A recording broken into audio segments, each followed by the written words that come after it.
J'espère que vous allez bien, j'espère que vous vous portez bien. Nous sommes le 26 septembre 2023. On n'aime pas les polémiques. Et vous savez très bien que ma personne, moi je suis attaqué régulièrement. On m'insulte de tous les noms. On utilise tous les noms d'oiseaux pour me qualifier. J'ai toujours été insensible et j'en ai vu des vertes et des pas mûres. يعني موالف ونعرف la mentalité algérienne. شوفوا ما كاينش واحد يعرف la mentalité algérienne comme moi. J'ai connu toute l'Algérie. Du sud au nord, de l'est à l'ouest. J'ai fait toutes les wilayas.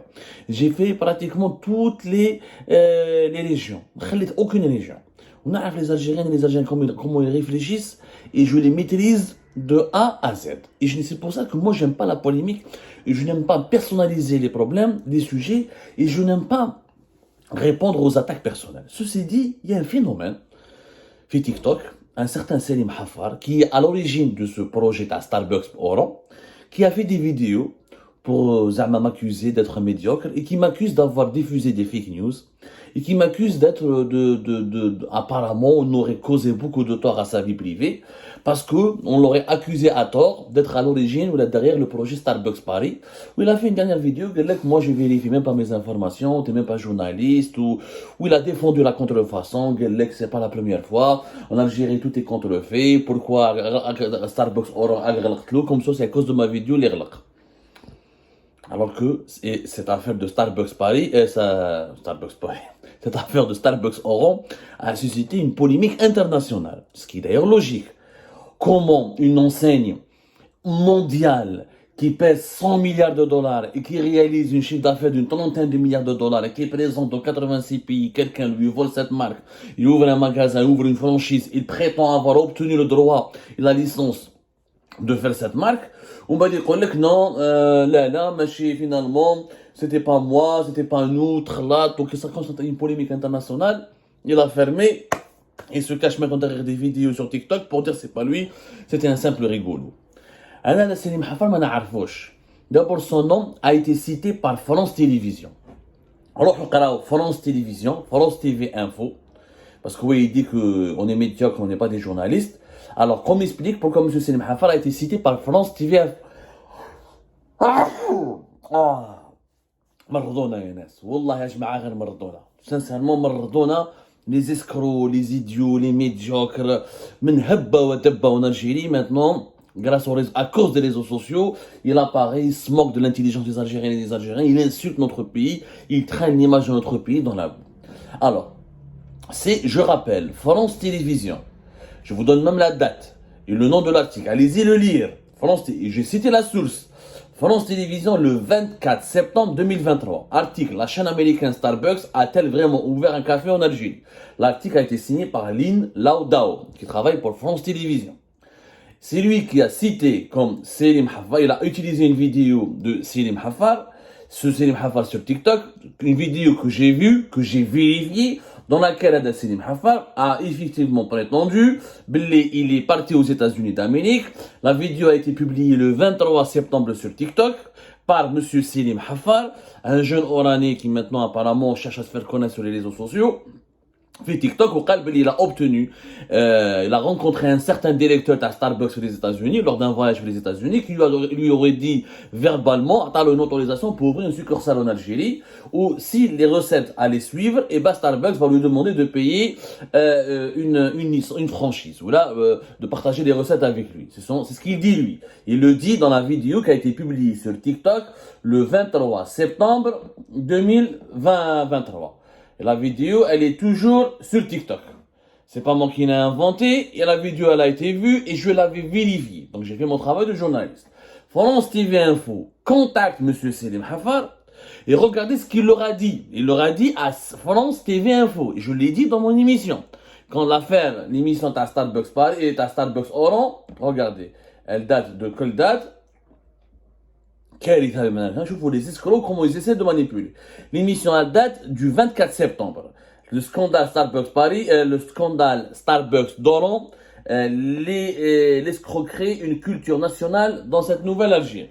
Et nous avons expliqué clairement dans l'émission, c'est écrit même dans la description de la vidéo, contacté par France TV Info, donc par le site internet d'information continue du groupe France Télévisions. Ils ont contacté ce monsieur Selim Hafar. Qu'est-ce qu'il leur a dit? On m'a conseillé de ne pas répondre, de ne répondre à aucune question. Je préfère donc éviter toute interview pour le moment, par crainte de poursuite judiciaire. C'est lui qui le dit à France TV Info, au site internet d'information en continu de France Télévisions.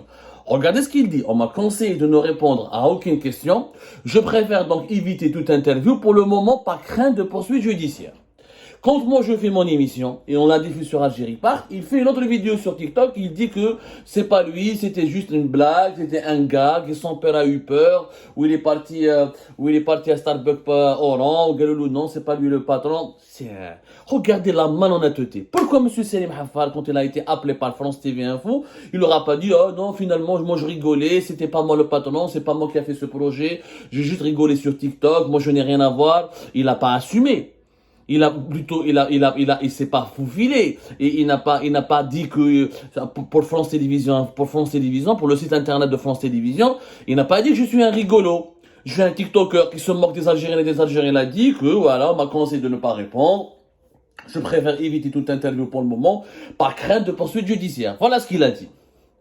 Donc, cette déclaration, qu'est-ce que ça veut dire? C'est lui qui l'a dit. Et maintenant, Ida France TV Relto Kizbou, où ils ont parlé à une autre personne. Monsieur Selim Hafar, il pourrait venir en France et déposer plainte. Il y a une justice indépendante. Il a France TV Info, la justice est indépendante. Il aurait pu envoyer un droit de réponse. Granat, je suis désolé, je n'ai jamais dit ça. Moi, je suis qu'un TikToker rigolo. J'essaie de faire rire les Algériennes et les Algériens. Et je veux devenir célèbre pour gagner quelques dinars. Parce que c'est à la mode aujourd'hui. Devenir influenceur en Algérie. Tout le monde veut devenir influenceur en Algérie. Donc, un peu de vulgarité, un peu d'insultes, un peu de mensonges, un peu d'escroquerie. Et tu deviens influenceur en Algérie. Tu essaies de gagner quelques dinars. Là, maintenant, parce que nous sommes l'effort intellectuel, la méritocratie, la compétence, les études ne payent pas en Algérie. Donc les gens veulent gagner de l'argent avec du n'importe quoi. Monsieur Selim Hafar a parlé à France Télévisions, à France TV Info, il a fait une déclaration dans laquelle il assume clairement qu'il est à l'origine de ce projet. Puisqu'il dit on m'a conseillé de ne pas répondre, je préfère éviter toute interview pour le moment par crainte de poursuite judiciaire. Donc il assume indirectement qu'il est lié à ce projet de Starbucks Oran. Il assume. Ou dans sa première vidéo, il a fait TikTok, il l'a pas supprimé. Voilà. Ah oui, etc. Voilà. etc. Mais il assume. من بعد كي دارت عليه كي درنا حنا ايميسيون في الجيري بارك وقلنا بلي سي اون اسكروكري و سي غراف وراهم لي زوتوريتي الجيريان وراهم لي ديريكتور تاع لي ريسبونسابل دي ديريكسيون دو كوميرس ولا ولايه دورون وراهم لي ريسبونسابل تاع لي انسبكسيون تيريتوريال دو لا ديريكسيون دو كوميرس لا ولايه دورون comment se fait-il qu'on met en prison et on emprisonne un commerçant pour avoir stocké un peu de pommes de terre ou là de tomates ou là de carottes ou là de l'huile ou là du sucre et des légumes secs alors que nous avons un escroc qui a volé une marque mondiale, qui a fait croire aux Algériennes et aux Algériens qu'il a obtenu l'aval et l'autorisation d'une grande marque mondiale pour ouvrir un grand magasin à Oran.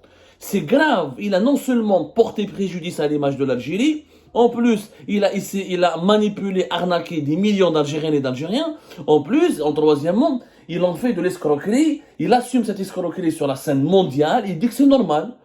Je vous sa dernière vidéo où il s'adresse à moi, produit contre le fait doigt, etc. Vous imaginez un tel discours? Vous imaginez la gravité d'un tel discours dans une vidéo sur les réseaux sociaux? Pour moins que ça, des gendarmes et des policiers ont arrêté des personnes et les ont mis en prison. Pour moins que ça. Pour une simple critique. En Algérie, la contrefaçon, elle est logique. Elle est banale. Il faut l'accepter telle qu'elle est. D'abord, je lui ai dit que nous ne l'acceptons pas. Deuxièmement, tous les commerçants ne sont pas des escrocs comme lui. Troisièmement, tous les consommateurs algériens ne sont pas bêtes, ne sont pas cons comme lui. Et quatrièmement, non, notre pays, il n'y a pas que de la contrefaçon. Il y a des opérateurs économiques qui sont honnêtes, il y a des marques algériennes qui sont nées, il y a une réglementation en Algérie. Ce n'est pas une jungle, l'Algérie n'est pas une jungle. Il y a l'INAP, il y a le droit à l'image, il y a le droit à la propriété intellectuelle, il y a le droit à la protection des marques, tout ça existe. C'est pas parce qu'il y a quelques individus qui font dans l'escroquerie qu'on doit ériger l'escroquerie en un modèle. On a un modèle de vertu, là on exemple exemple à suivre. Les lois en Algérie sont claires. كاين des escrocs. كاين بصح واحد ما جاحل ما شفناش حنايا dans l'histoire de l'Algérie. واحد il a ouvert McDo ولا ما على باليش Coca-Cola ولا il a pris une grande marque internationale وقال لهم باللي انا je suis parti aux États-Unis, j'ai obtenu l'aval, j'ai obtenu l'autorisation du directeur de cette marque. Il m'a dit vas-y, quand tu vas gagner de l'argent, on va te vendre la licence, etc. Ou là on va partager de l'argent avec toi. Arrêtons, ça s'est jamais vu ça en Algérie. Il y a eu des rigolos qui ont fait Mac Abdou, Mac Hamda, Mac Hamiz, qui ont joué sur les termes des marques, mais personne n'a créé, n'a recréé ou n'a reproduit une marque internationale au cœur d'une grande ville algérienne pour prétendre qu'il est une succursale de cette marque américaine. Ça ne s'est jamais produit. Il n'y a que ce monsieur qui l'a fait. Maintenant, il dit que c'est pas lui. Au départ, c'était lui. France TV Info le contacte, il assume que c'est lui. Maintenant que le scandale a éclaté, il fait croire aux Algériennes et aux Algériens que ce n'est pas lui. La situation, elle est simple. Que les gendarmes le convoquent, que la gendarmerie fasse une enquête, le convoque, il dit, la brigade, il dit, une enquête. Qui est à l'origine, qui a fait ce Starbucks Oro? C'est tout. Il y a une infraction claire, une infraction de droit de propriété. L'Algérie est signataire de plusieurs autorités internationales. L'Algérie, le bureau, il y a un bureau. En tout cas, il y a l'Organisation mondiale de la propriété intellectuelle, elle a un bureau à Alger depuis 2019. Il y a l'INAP, l'Institut national de la propriété intellectuelle. Il y a une législation au niveau du droit de commerce. Hein? On a une législation. Non. Dans la vidéo qu'on a faite sur Starbucks, on a bien expliqué. L'ordonnance numéro 305, numéro 306 et 0307, 66 et 86 prévoit des sanctions de 3 mois à 1 an de prisonnement et une amende de 500 000 à 200 000 dinars pour détournement des droits de propriété intellectuelle des marques. Ce qui est le cas. Ce gars a détourné des droits de marque. Donc il risque entre 3 mois et 1 an de prison ferme. C'est la loi. Je ne vois pas pourquoi on applique une loi quand la spéculation illicite elle est criminalisée et on condamne à 30 ans de prison ferme un vendeur de tomates et de courgettes ou la mesquine qui a stocké un peu de pommes de terre ou une marque internationale où il nous a fait croire dans une vidéo qui est là c'est lui le directeur de cette marque, c'est lui il a obtenu une licence ou là il a obtenu une licence, qu'il a obtenu une autorisation verbale, c'est du jamais vu dans l'histoire de l'humanité. Une marque internationale donne une autorisation verbale à quelqu'un qui va lancer une succursale dans un pays et s'il gagne de l'argent ils vont lui vendre une licence qui coûte entre 300 et 500 000 $. Il n'y a que ce monsieur qui l'a fait. Il l'a dit sur un réseau social, il l'a assumé, il a affiché son visage. C'est une grave, c'est pas de l'escroquerie, c'est du délire. À un moment donné, il faut assumer ses actes. Il faut absolument assumer ses actes. Mais chez الناس من هبة اللي يجي يسب اللي يجي يهضر etc. On va dire que liberté d'expression. Là, il y a pas de liberté d'expression. Là, le monsieur est en train il a subtilisé une identité. Donc, au lieu de nous accuser, nous, de ne pas avoir fait notre travail, alors que nous l'avons fait correctement, nous avons vérifié ces vidéos, nous avons vérifié ces déclarations en France TV Info, etc. Et nous avons demandé aux autorités d'ouvrir une enquête et de décider des sanctions qui sont prévues par la loi, ni plus ni moins. Maintenant, هذا واحد ما حوسش عليه هذا سلم. Donc بالك يعرف جينيرال يعرف كيش كونسيف عتبون سي بور سا باسكو لي زوتر كوميرس باسكو جماعه البطاطا والطوماطيش والزيت ولي ليغوم ساك والعدس واللوبيا يرفدوهم في ليله ونهار ويضربهم طون دو بريزون. هذا سرق اون مارك تمسخر بلي زالجيريان il fait des vidéos sur TikTok pour se moquer de l'Algérie et regarde ce qu'il dit, tout est contrefait. Il assume, شغل normal ما حشمش. Déjà la presse internationale, c'est ridicule, c'est une honte pour notre pays cette affaire. C'est une honte, ce monsieur devrait avoir honte. Il devrait présenter ses excuses. Et si son père l'avait bien éduqué, si son père était un Algérien digne de ce nom, oui, il le contraint à présenter ses excuses. Je vous les Marocains qui n'ont jamais d'accord علينا. Je vous les Français, les Qataris, le monde entier rigole sur nous. Il a donné l'image d'un peuple de voleurs. Il continue. Tout est contrefait. Nous ne sommes pas tous des voleurs. Si lui est un voleur, nous ne le sommes pas. On est famille. Moi, je connais beaucoup de commerçants, la famille. Je connais beaucoup de commerçants qui sont honnêtes en Algérie. Je connais beaucoup de commerçants qui sont des opérateurs économiques honnêtes.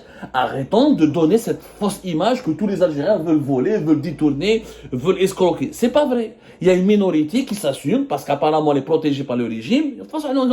On est en train de mener une enquête. هذا سليم حفاظ, donc on va voir qui est-il réellement. من خرج هذا.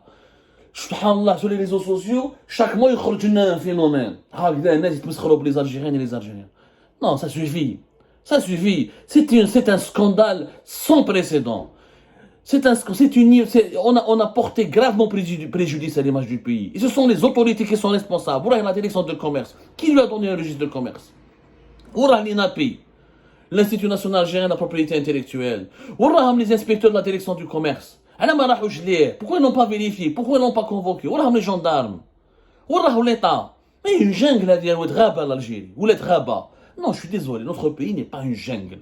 Monsieur Salim Hafar Hadaya, encore une fois, on lui donne l'occasion où il s'excuse, il reconnaît son tort et présente ses excuses, d'abord à la marque américaine, ensuite à tout le peuple algérien pour l'avoir manipulé, pour nous avoir induit en erreur, ou il sera exposé à des sanctions très très graves. Et ça va aller très loin. Je le dis à son père, parce qu'apparemment son père est inquiet, il dit, monsieur, votre fils est en train de faire il a fait une grave connerie. Il est en train de faire de graves conneries. Il vaut mieux le rappeler à l'ordre. Et au lieu de s'attaquer aux journalistes qui ont dénoncé cette escroquerie, il devrait se remettre en cause et présenter des excuses. Et encore une fois, nous attendons la réaction des autorités algériennes. Pourquoi il n'y a pas eu l'ouverture d'une enquête? C'est simple. Une affaire comme celle-là. Une affaire comme celle-là qui porte, imaginez à l'étranger, واحد américain, il dit, دقلت مر. Il خلق produit, سميها دقلت مر, en volant le label algérien, etc. On sera scandalisé. Imaginez واحد في فرنسا هنا, ou dans n'importe quel pays, il une boisson, سميها حمود بوعلام. Ou des vidéos sur TikTok, moi je suis le Hamoud Boualem, j'ai rencontré le directeur de Hamoud Boualem en Algérie, il m'a dit, vas-y, fais une usine Hamoud Boualem, si tu gagnes de l'argent, je vais te donner une licence. Vous allez voir comment les autorités de ces pays respectés et respectables, comment ils vont sévir, comment ils vont lutter contre l'escroquerie et la contrefaçon des marques. Voilà, on met en prison les commerçants et les spéculateurs pour des affaires de tomates et de légumes. Moi, j'appelle pas, encore une fois, je ne demande pas aux autorités de le mettre en prison, ce Salim Hafar. Je ne connais ni d'Adon ni d'Ève. Moi, je demande une enquête sérieuse et de punir sérieusement celles et ceux qui sont derrière ce scandale, ni plus ni moins. Nous, on ne personnalise pas le problème. Nous voulons que l'image de notre pays soit conservée, soit propre et qu'on arrête de nous foutre la honte avec des pratiques aussi immorales, aussi dégueulasses.